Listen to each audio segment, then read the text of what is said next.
En Isaías 28, un pasaje poderoso, versículo 28, 11, por ejemplo, en adelante.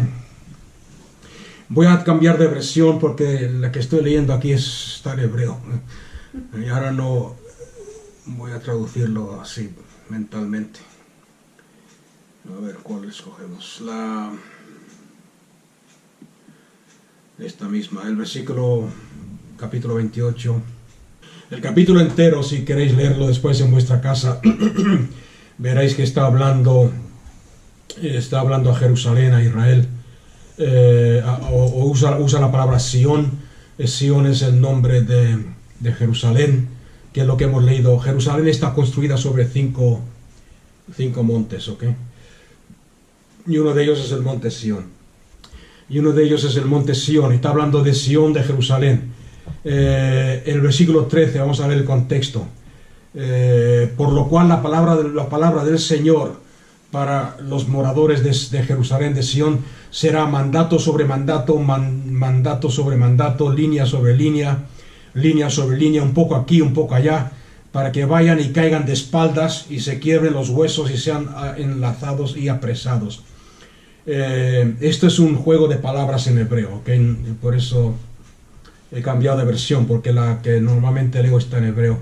Es un juego de palabras. El versículo 14, por tanto, oíd la palabra del Señor, gobernantes de este pueblo de Jerusalén, porque habéis dicho, hemos hecho un pacto con la muerte. ¿Os acordáis lo que estudiamos cuando vimos Mateo 24? Cuando Pilato le pregunta a los judíos, ¿qué hago con este hombre? Yo no le encuentro ninguna falta. Ellos gritaron, crucificadle, crucificadle. No lo queremos, crucificadle. Rechazaron totalmente al Mesías, al Hijo de Dios. Aquí está hablando de eso proféticamente. Hemos hecho un pacto con la muerte, hemos hecho un convenio con el Seol, cuando pasé, etc. En el versículo 11, en verdad, con tartamudez de labios y en lengua extranjera, Dios hablará a este pueblo, al cual le había dicho, al pueblo al cual Dios le había dicho, aquí hay reposo, aquí hay reposo, dar reposo al cansado, y aquí hay descanso, pero no quisieron escuchar. ¿Okay? No sé si estáis, cuando yo leí este pasaje, la primera vez que leí este pasaje,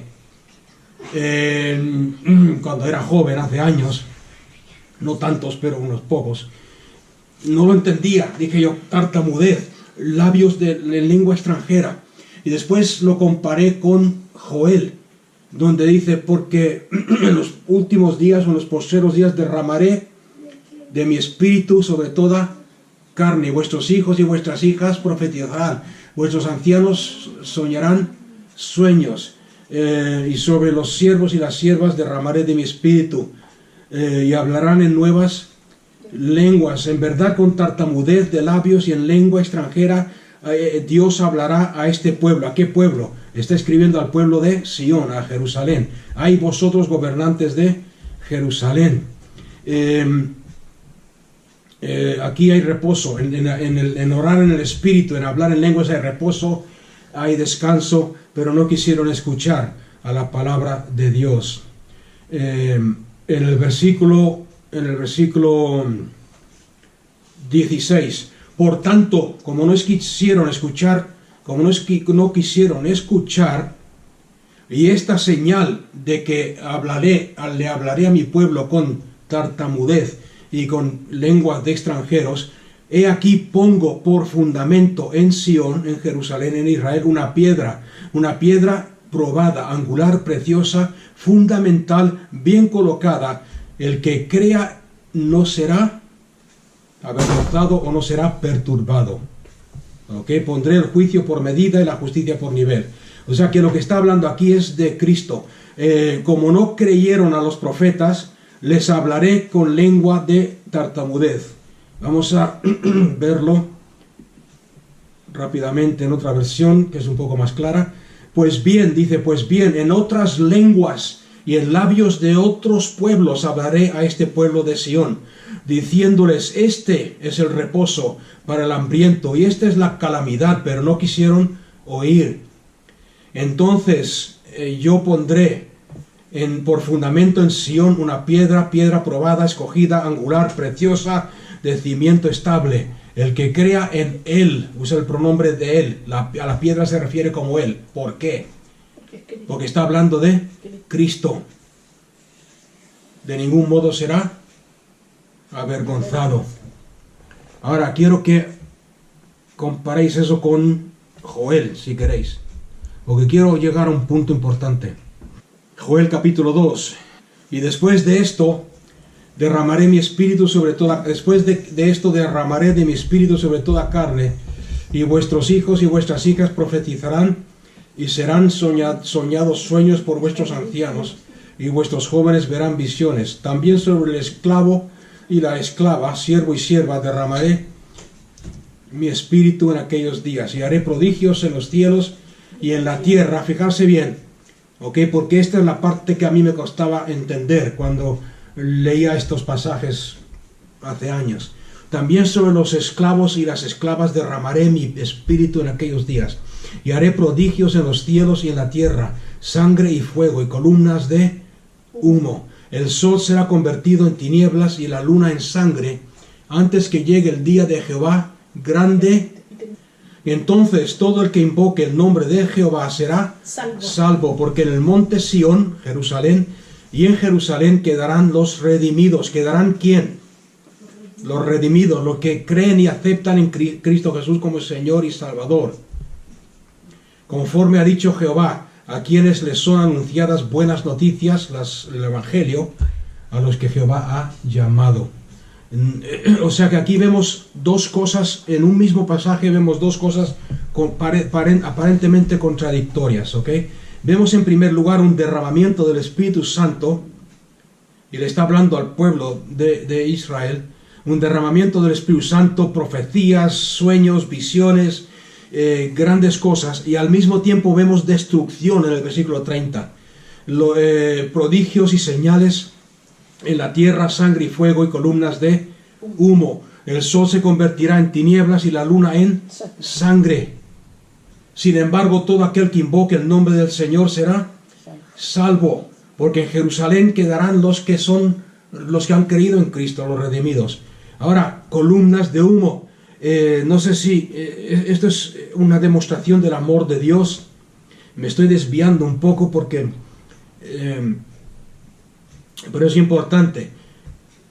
Columnas. ¿Cuándo es la primera vez que habéis visto mencionar columnas de humo, de fuego?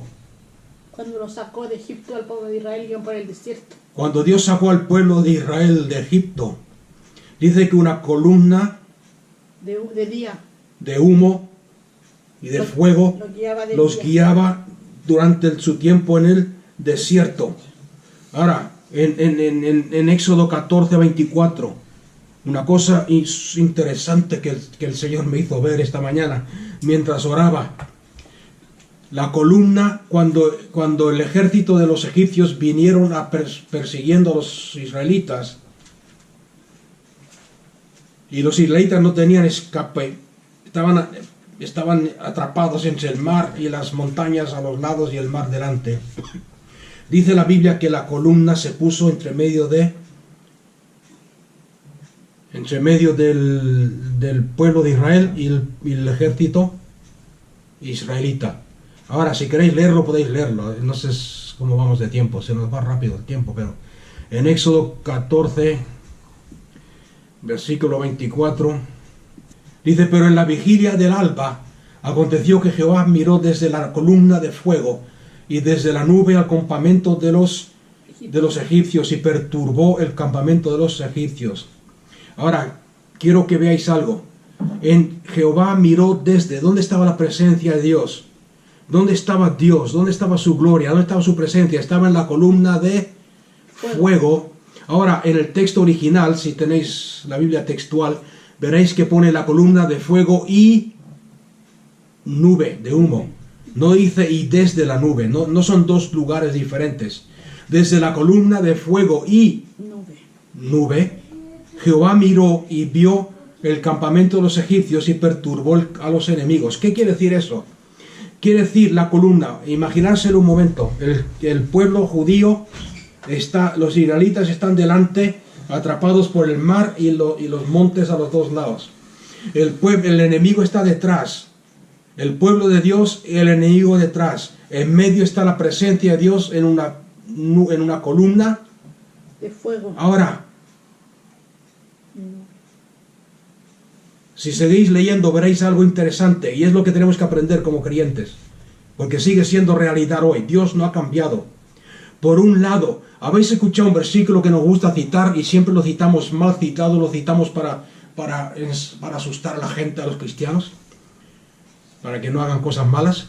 El versículo donde dice, porque Dios es amor y fuego consumidor. Y siempre se lo decimos a los creyentes que están portándose mal.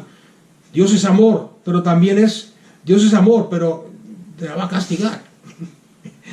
Sin embargo, ¿qué estamos viendo aquí? Un ejemplo de Dios es amor y también es fuego.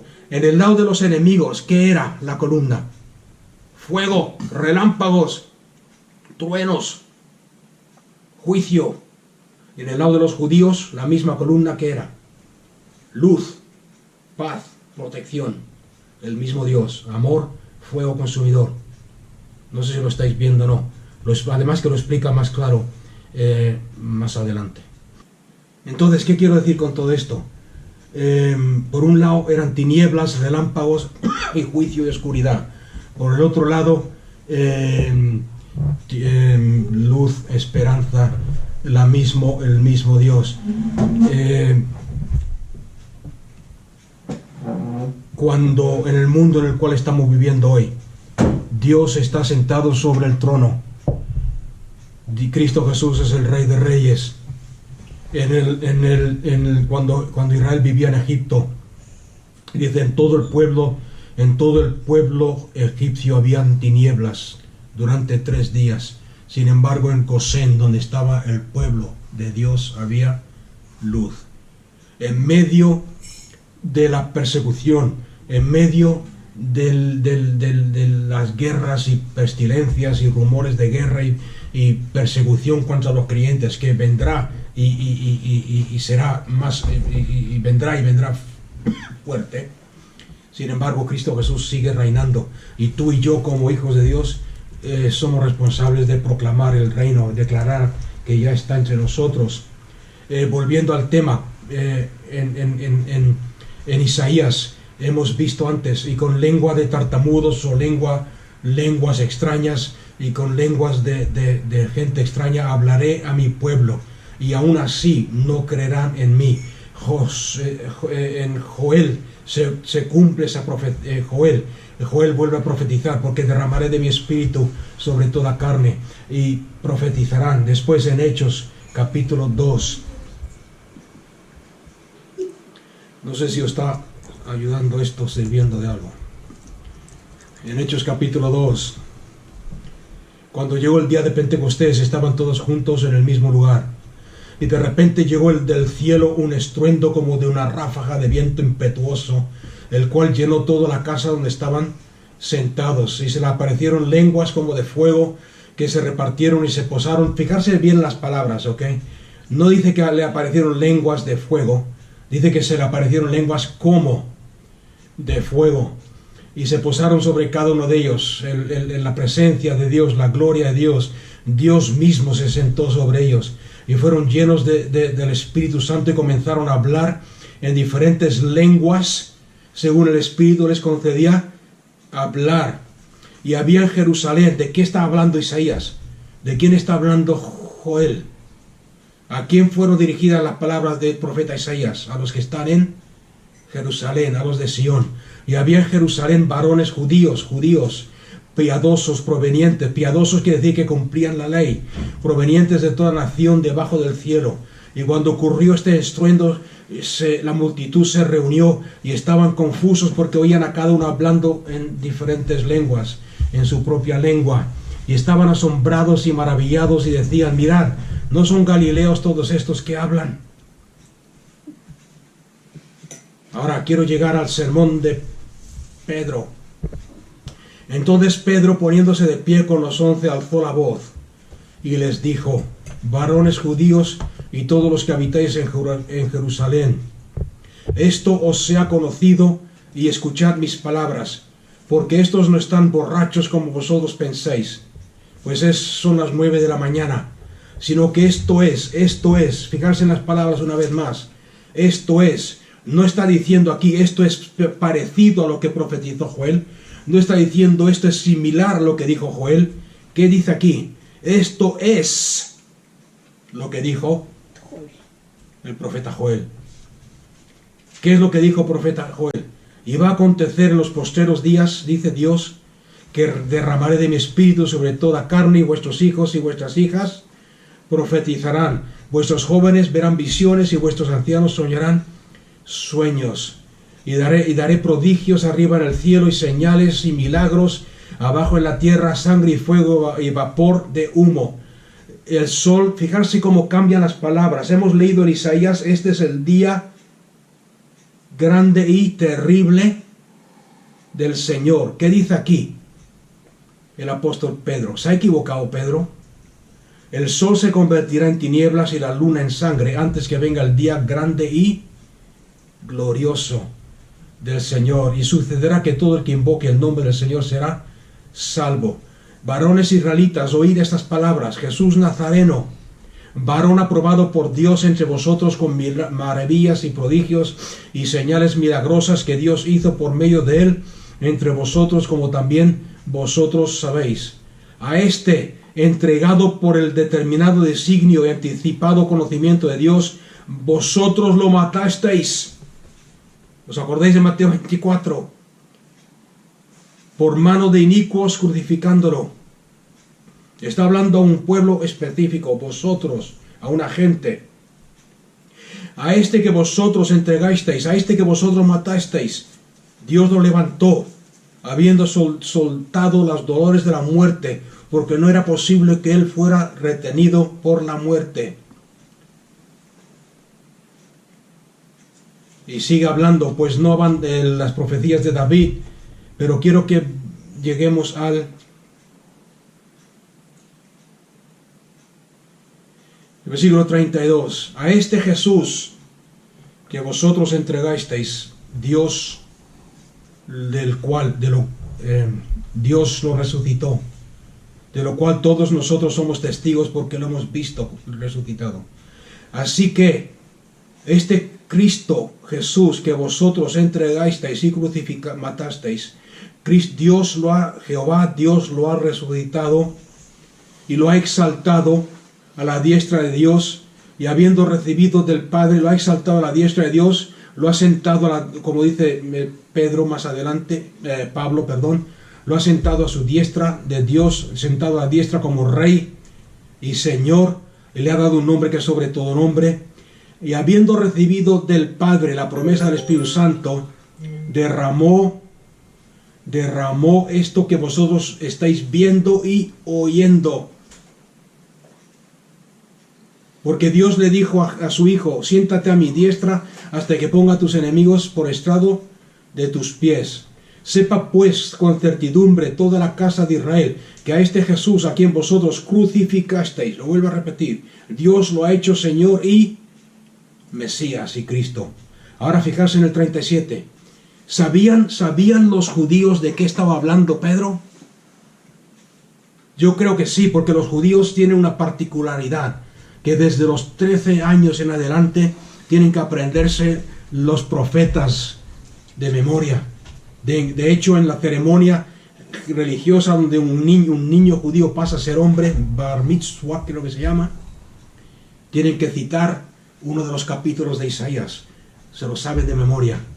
Se saben los escritos y los profetas de memoria. Cuando Pedro empieza a predicar y a decir: este Jesús que vosotros desechasteis, este Jesús que vosotros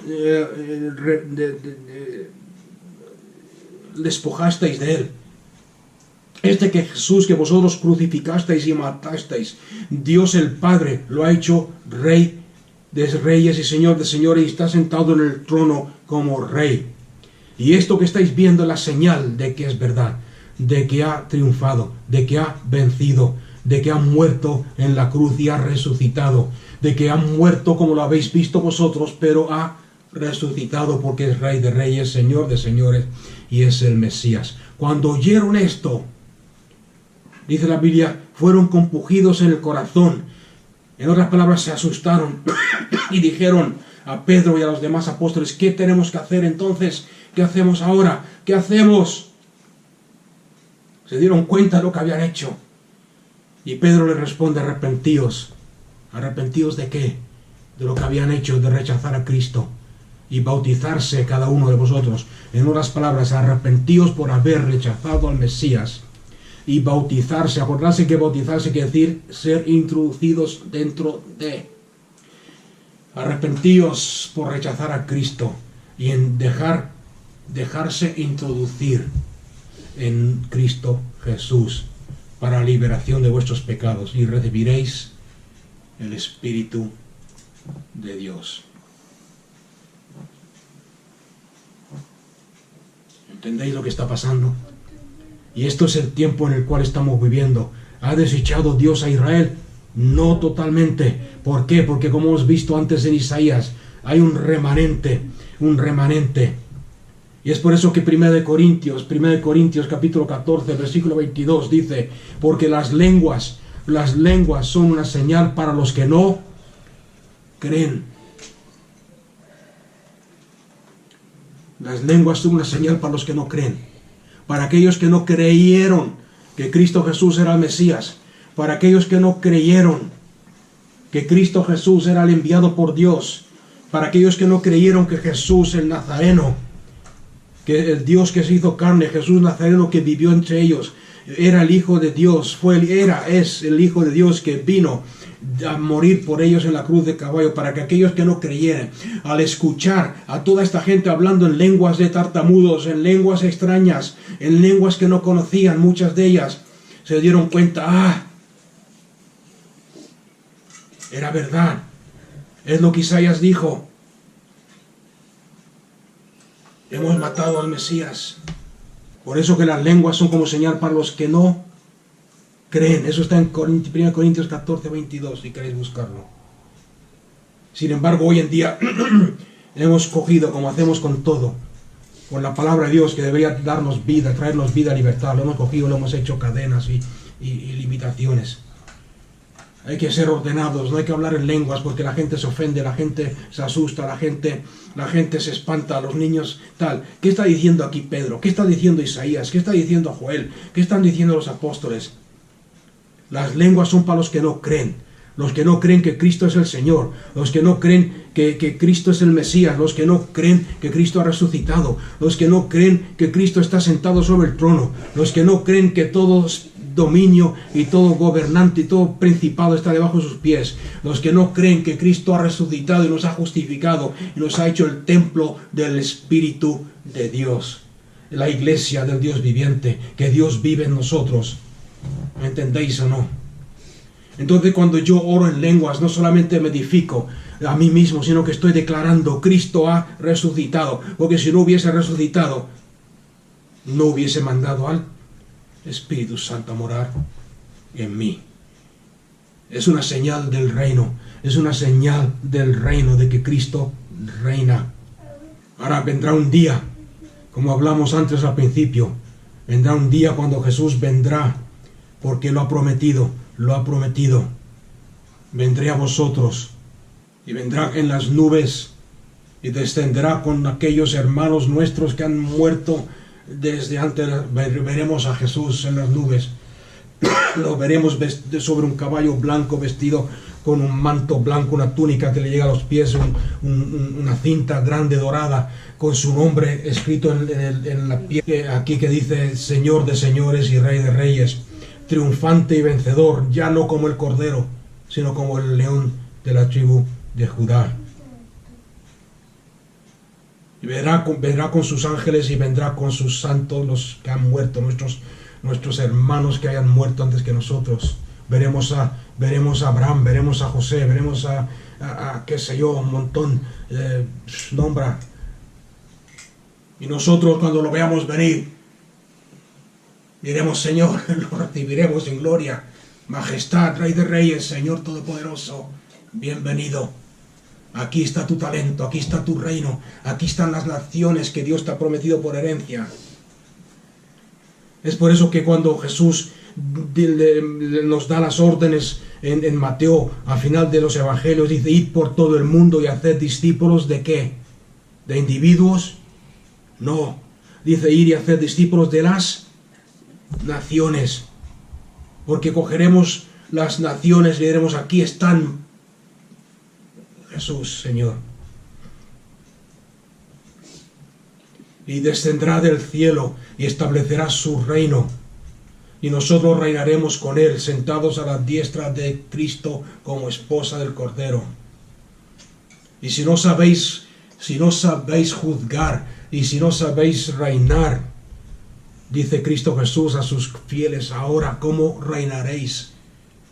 Todo lo que estamos viviendo hoy en día, hermanos, todo lo que estamos viviendo hoy, las enfermedades, la tribulación, la persecución, las guerras, las cosas que nos suceden, que están sucediendo a nuestro alrededor.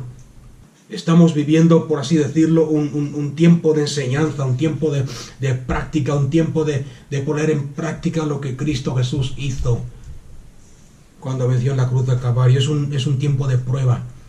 Estamos aprendiendo a reinar, estamos aprendiendo a gobernar, estamos aprendiendo a tomar dominio sobre las circunstancias, estamos aprendiendo a someter todo enemigo de Cristo Jesús debajo de sus pies, de nuestros pies, de la iglesia.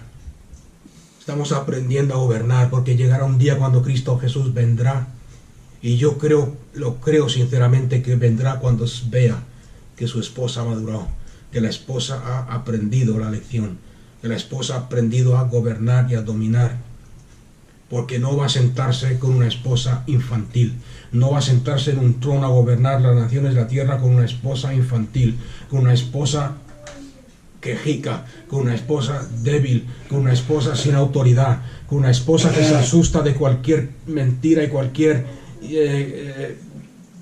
cosa que Satanás suelta contra nosotros sin poder.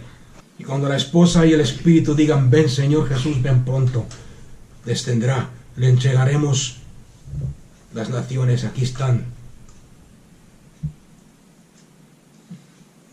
En lo poco hemos sido fiel, sobre mucho nos pondrá Dios. Ahora, cuando digo en lo poco, no que cuando digo naciones, somos llamados, el mandamiento es hacer discípulos de las naciones. Pero no todos hemos recibido el talento, si queréis usar las palabras de la Biblia, para ganar naciones, pero sí, dentro de nuestra responsabilidad, dentro de nuestro talento, tenemos una responsabilidad, ya sea como dice la hermana Heidi Baker en Mozambique, uno por uno, meterlos al reino uno por uno. ¿Quién ha entendido eso? Si Dios nos ha llamado a predicar a naciones como otros grandes siervos de Dios, como el alemán Reinhard Bonnke, y el que ahora ha tomado las riendas de su ministerio, como Gigi Ávila en Centroamérica, o como, qué sé yo, no todos hemos sido llamados a eso. Pero como dice la hermana, uno por uno. Párate. Cuando te encuentres con uno, párate y háblale del amor de Cristo. Cuando te encuentres con un pobre, demuéstrale el amor de Cristo. Cuando te encuentres con un enfermo, demuéstrales el amor de Cristo. Uno por uno se gana una nación. Y Él descenderá del cielo con sus santos ángeles y con los hermanos que han muerto antes que nosotros. Seremos transformados en un abrir y cerrar de ojos y reinaremos con Él por toda la eternidad. Mateo 24. Cristo Jesús avisó y dijo, el fin de esta era, el judaísmo, los rituales judíos, las ceremonias en el templo, los sacrificios en el templo, terminaron, ¿Por qué? Porque habéis rechazado al Mesías y no quedará piedra sobre piedra.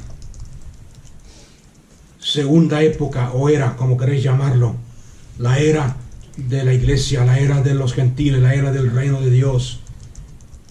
O sea, Dios en Apocalipsis empieza diciendo, porque Dios os ha hecho reyes y sacerdotes.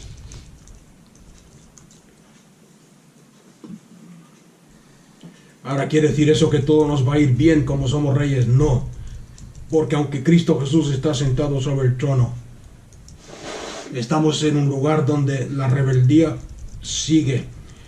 Satanás no se ha enterado, o sí se ha enterado, pero no quiere que nadie lo sepa, de que está vencido.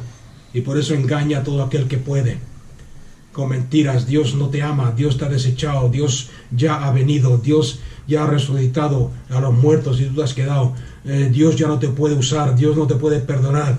Dios no está en control. Mira lo que hago yo con la gente, mira cómo levanto yo dictadores y levanto ejércitos nación contra nación, mira cómo destruye a los niños, mira cómo hago pasar leyes de aborto y leyes para destruir a generaciones enteras. ¿Por qué? Hay un filósofo que una vez dijo, no sé cuál es su nombre y no sé si lo digo bien en español o no, pero en inglés dice, lo único que falta para que el mal avance es que los buenos no hagan ni digan nada, más o menos. ¿Se entiende, no? Y lo único que está pasando aquí, lo único que está pasando aquí en el mundo, lo único que está pasando aquí en el mundo es que Satanás está haciendo lo que quiere. ¿Por qué? Porque los creyentes no nos estamos dando cuenta de lo que Cristo Jesús ha hecho en la cruz del Calvario. Escuché hace poco un predicador decir lo siguiente, estaba predicando y dijo algo que yo ya más o menos lo he dicho en otras ocasiones, pero me llamó la atención la forma en lo que lo dijo. Dijo, los cristianos de hoy son como, en español, como un streaker. ¿Qué es un streaker en español? Cuando hay un partido de fútbol,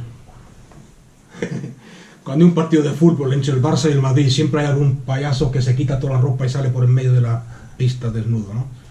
Llamando la atención. En inglés se llama streaker, en español no sé cómo le llaman eso.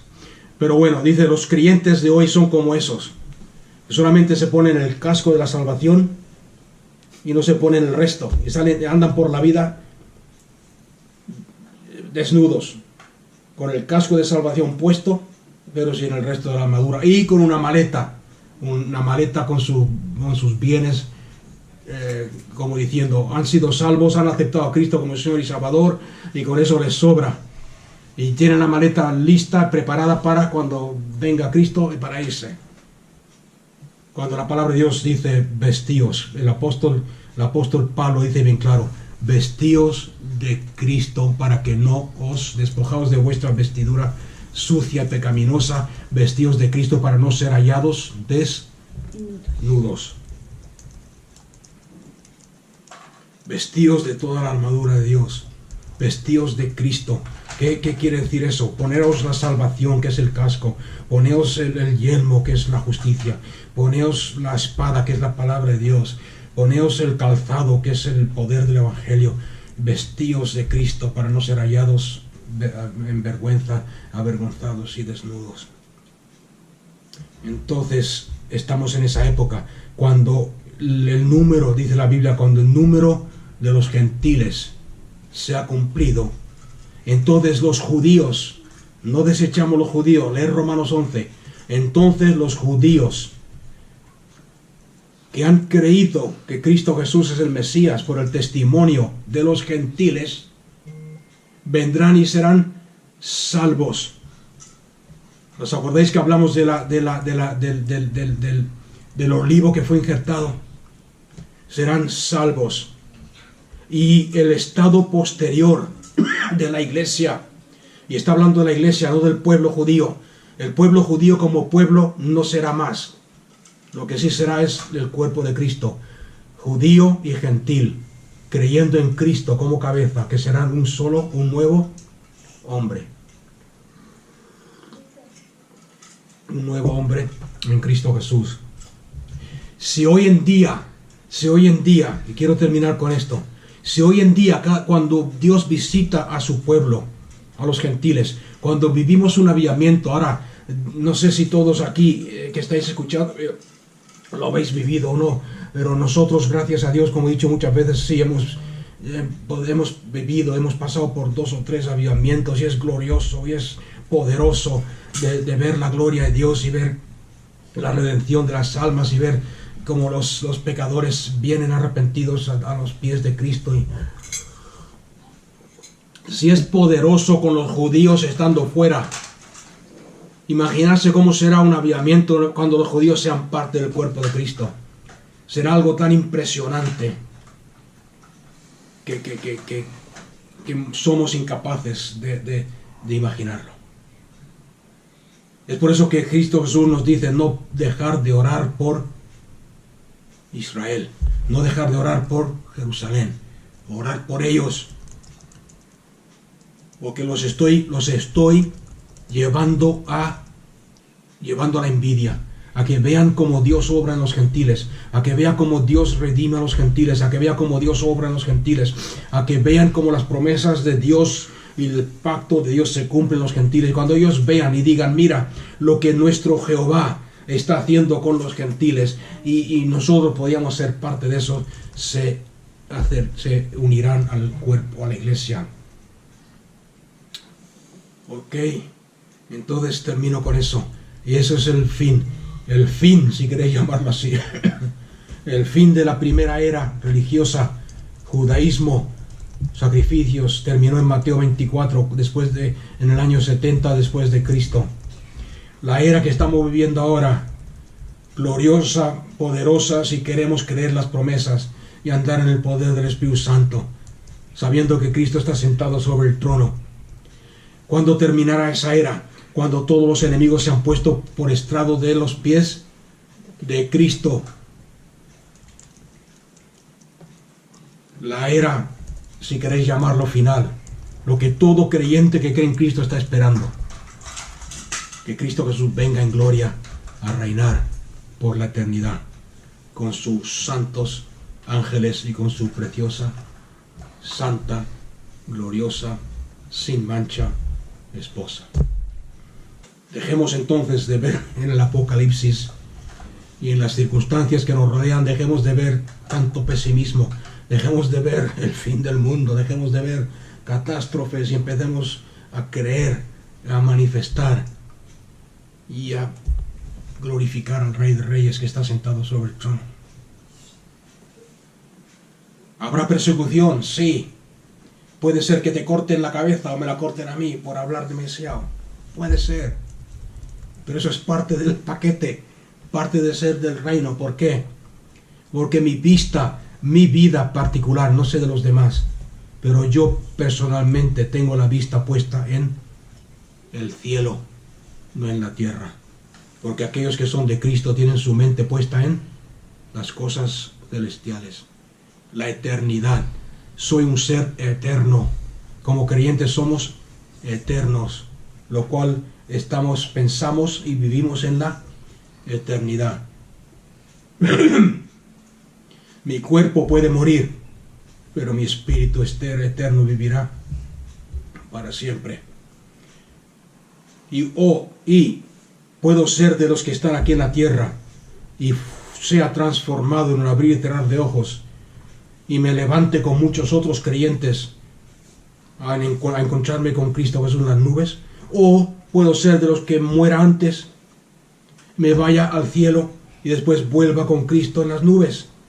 Sea lo que sea, es poderoso, glorioso, impresionante, impactante. Padre, te doy gracias por tu presencia, por tu palabra. Te pido, Padre, que lo que hemos visto sea revelación en cada corazón de los que están escuchando, Señor. Que tu nombre sea glorificado. Que seamos adoradores de verdad, que te adoramos en espíritu, en verdad, por lo que tú eres, no por lo que estamos viendo. No te adoramos porque somos cristianos. No te adoramos porque tenemos que hacerlo cada domingo. No te adoramos porque es parte de la liturgia. No te adoramos, Padre Santo, porque nos gustan las canciones. Te adoramos porque tú eres Rey. Y porque tú estás sentado en el trono. Y aunque parezca que todo se viene abajo alrededor nuestro, sigue siendo Rey. Sigue siendo Dios. Sigue siendo digno de adoración. Porque tú eres Dios, sí, Señor. Y no hay otro. Amén.